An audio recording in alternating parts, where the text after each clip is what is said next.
pagi Bu Dewi. Terima kasih atas waktunya. Di sini begini Bu Emi, saya ada tugas PPI. Ya. Ada sedikit yang ingin saya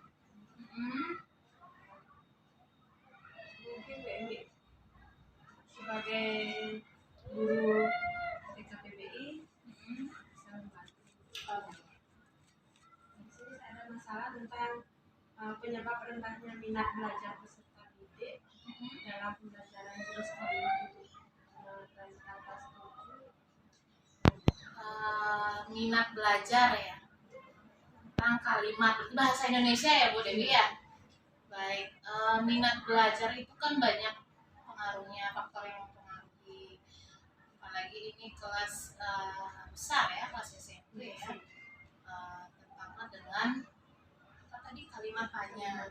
Nah, seperti yang kita ketahui bahwa anak-anak tunarungu memang dia permasalahan utamanya adalah di komunikasi dan tata bahasa.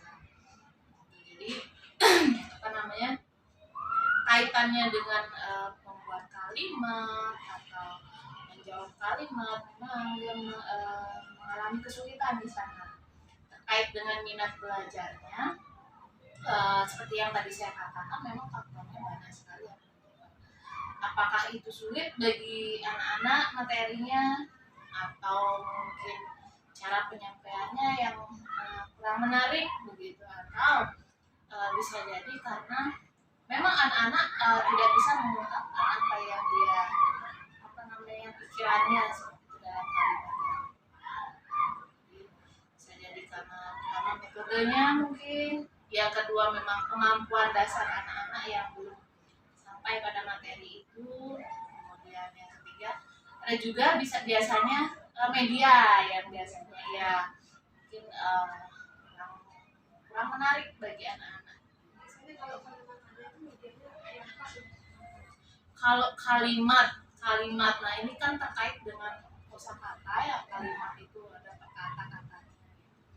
Kalau anak-anak itu kan apalagi yang tunarungu, konsep kalimat itu kan abstrak, jadi harus dinyatakan gitu, biasanya dalam bentuk kartu gambar yang diisi tulisan kosakata, kemudian atau bisa juga dengan apa namanya, memanfaatkan lingkungan sekitarnya, misalnya memanfaatkan diri anak itu sendiri misalnya, kemudian apa yang terjadi pada anak itu, jadi yang benar-benar dikonkretkan, mungkin lebih banyak gambar atau video. Kalau untuk penguasaan kosakatanya itu kurang itu.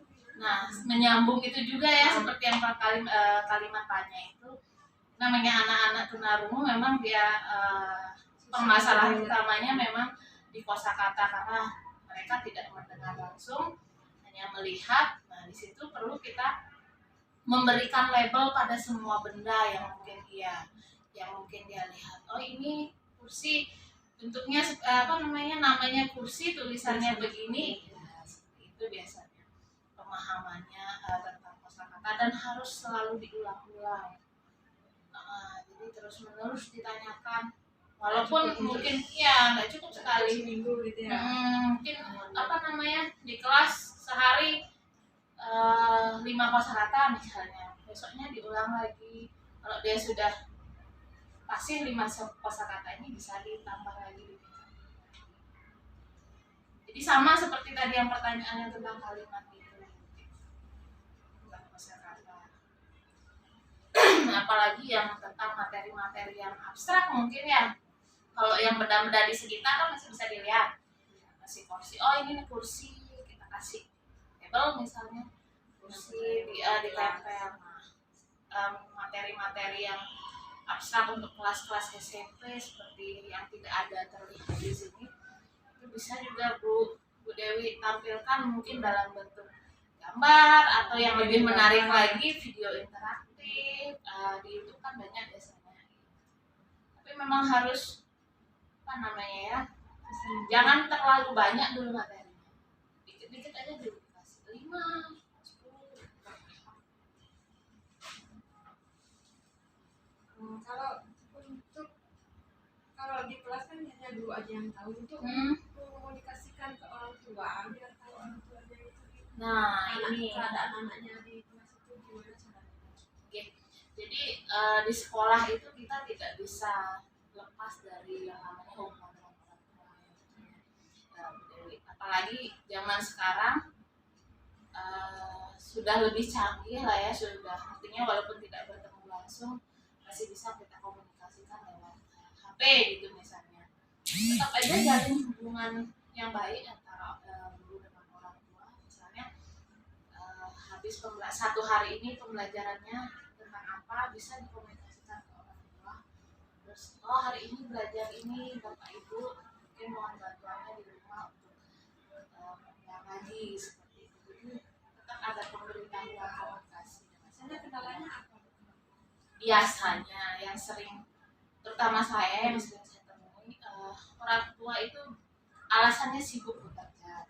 Oh, saya tidak bisa membimbing anak baca.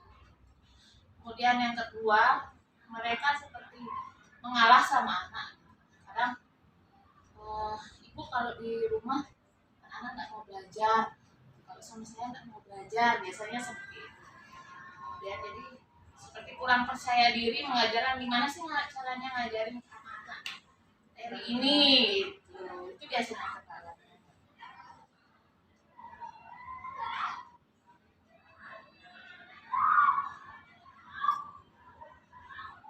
Kalau untuk materi high order rules ya.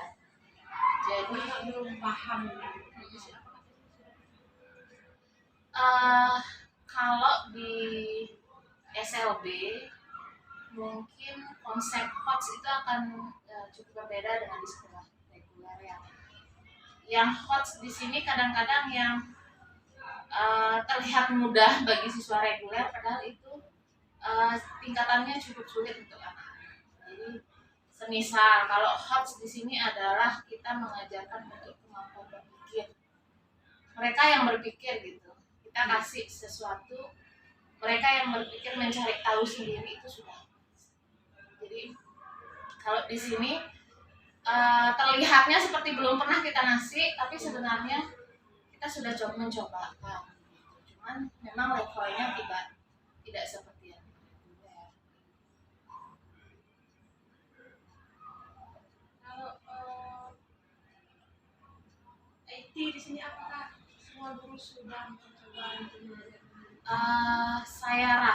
Saya kira tingkatan penggunaan IT di sini sebatas mungkin memberikan video-video lewat YouTube, menggunakan laptop ya, atau yang paling sederhana adalah menggunakan HP gadget biasanya, terutama untuk anak-anak yang tunarungu yang kita tidak tahu bendanya tapi kita bisa kasih lihat gambarnya lewat HP gurunya. Ya, HP gurunya untuk mencari tahu, itu sudah menggunakan IT kan ya.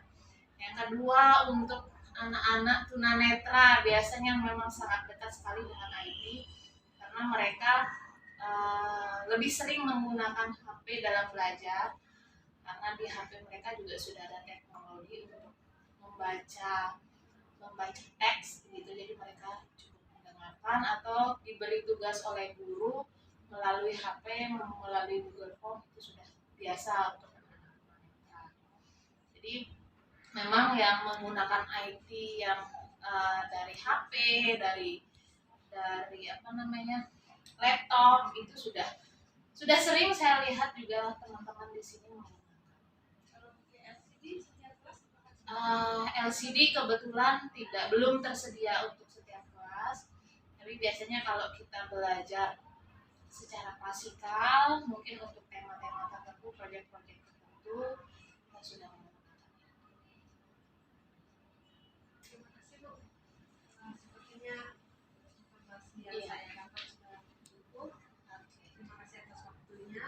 Siap, kalau ada apa-apa lagi jangan sungkan ya. Terima kasih Bu. Oke, terima kasih juga Bu Dewi.